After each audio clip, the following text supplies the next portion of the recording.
சென்னை தாம்பரத்திலிருந்து வேளச்சேரி செல்லும் வழியில் 10 கிலோமீட்டர் தொலைவில் உள்ளது மாடம்பாக்கம். இங்குதான் தேனுபுரீஸ்வரர் திருக்கோவில் அமைந்துள்ளது. தொல்லியல் மற்றும் இந்து சமய அறநிலையத்துறை கட்டுப்பாட்டில் உள்ள இந்த கோவில் உலக பண்பாட்டு நினைவு சின்னமாக அறிவிக்கப்பட்டுள்ளது. தேனு என்பது பசுவை குறிக்கிறது மற்றும் கபில முனிவர் சிவபெருமானின் அருளால் முக்தி அடைந்ததால் இங்குள்ள இறைவன் தேனுபுரீஸ்வரர் என்று அழைக்கப்படுகிறார். இக்கோயிலின் வரலாறு கிபி 957 முதல் 970 முந்தையது.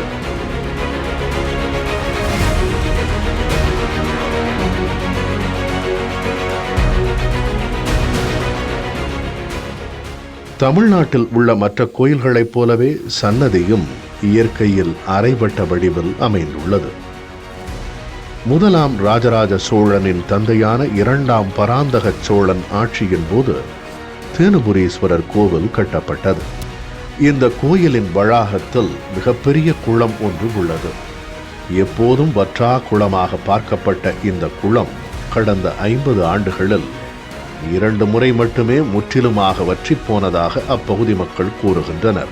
இந்த 50 வருஷமா நான் இங்கே இருக்கேன். 74லேருந்து இந்த ஊரில் இருக்கேன்.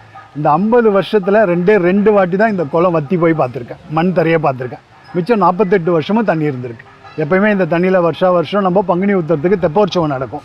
கடந்த 2019ஆம் ஆண்டு ஏற்பட்ட கடுமையான பஞ்சத்தின் போதும் இந்த குளம் வற்றி போனது. அப்போது குளத்தை முறையாக பராமரிக்காததும் தூர்வாரப்படாமல் விட்டதும் ஒரு காரணமாக சொல்லப்பட்டது. இந்த நிலையில்தான் இந்த குளத்தை தூர்வாரும் பணியில் இந்த பகுதி பொதுமக்களும் தன்னார்வலர்களும் ஈடுபட முடிவெடுத்தனர். இதற்காக ஜலரக்ஷனா என்கிற அமைப்பு சார்பாக குளத்தை தூய்மைப்படுத்தும் பணிகள் முன்னெடுக்கப்பட்டது. ஒரு குளம் இருக்குன்னா அதில் அந்த பஞ்சபூதம் இருக்கு. நிலம், நீர், நெருப்பு, காற்று, ஆகாயம், இந்த 5மே இந்த ஒரு குளத்தினுடைய இதில் வந்து நிரந்தரமாக அங்கே இருக்கு. அப்போ அந்த இடத்திலிருந்து நாம் செய்யக்கூடிய ஒரு பிரார்த்தனை என்பது முழுமையான ஒரு பிரார்த்தனையாக இருக்கும். இந்த உலகம் முழுவதுக்குமான ஒரு பிரார்த்தனையாக இருக்கும். அதில் நம்மளுடைய நலனும் அடங்கி இருக்கு. இதுக்கு இந்த கோயில் குளங்கள் வந்து இப்போ தூய்மையாக இல்லை. எல்லா விதமான பக்கத்தில் இருக்கக்கூடிய ஏரிகள், இந்த தண்ணிகள் எல்லாமே இந்த குளத்தில் வந்து கலந்து அந்த குளமானது மாசுபட்டிருக்கு. நம்மளே கூட கோயிலுக்குள்ளே என்ன பண்ணுறேன்னா, கோயிலுடைய உள்ள அந்த கை கழுவுற தண்ணி, சமையலற தண்ணி எல்லாம் ஈஸியாக கொண்டாந்து இந்த குளத்துக்குள்ளே விடுறோம். இது ரொம்ப ஒரு வருத்தமான ஒரு விஷயம். இவர்களுடன் எக்ஸ்னோரா இன்டர்நேஷனல், சிட்லப்பாக்கம் ரைசிங் குழு போன்ற தன்னார்வலர் தொண்டு நிறுவனங்களுடன் இப்பகுதி பொதுமக்களும் இணைந்து குளத்தை தூய்மைப்படுத்தும் பணிகளில் ஈடுபட்டனர்.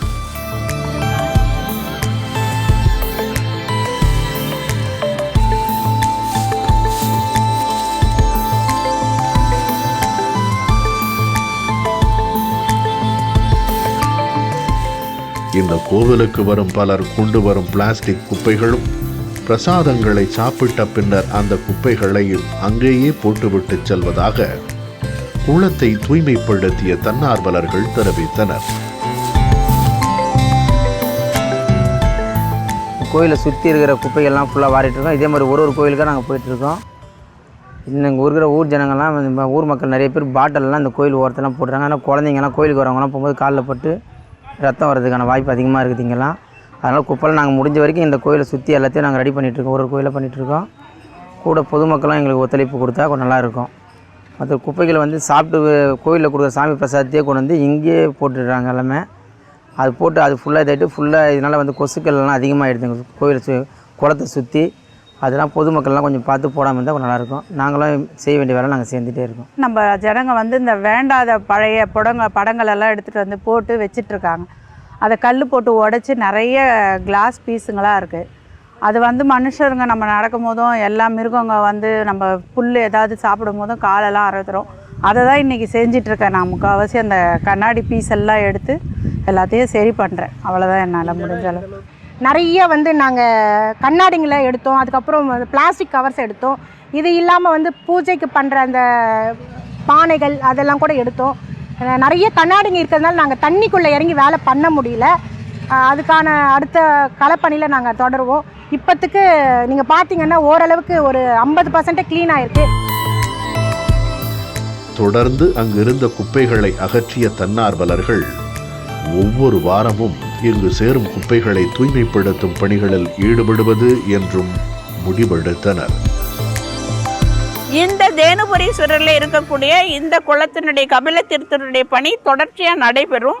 இங்கே மக்கள் நல்லா உங்களுக்கு போகிறதுக்கான ஒரு நடைபாதை, நல்ல மூலிகை செடி, பூச்செடிகள் இதையெல்லாம் செய்து மக்கள் நடந்து போகிற மாதிரி இது பண்ணுறதுக்கு இந்த கரையோரமாக அதுக்கார வேலி இதெல்லாம் செய்யக்கூடிய ஒரு பணியை தொடர்ச்சியாக இங்கே நடைபெறுங்கிறத சொல்லி, இந்த இயற்கையை நேசிக்கக்கூடியவர்கள் அனைவரும் மற்றவர்களை நேசிக்க வைக்கணும். நம்ம நேசித்தா மட்டும் போகாது, எல்லாரையும் இதை நேசிக்க வைக்கணும். அதற்கான முழு முயற்சியில் நம்ம ஒவ்வொருத்தரும் நம்முடைய கடமையாக நினைக்கணும். இயற்கை இல்லைன்னா நம்ம இல்லை.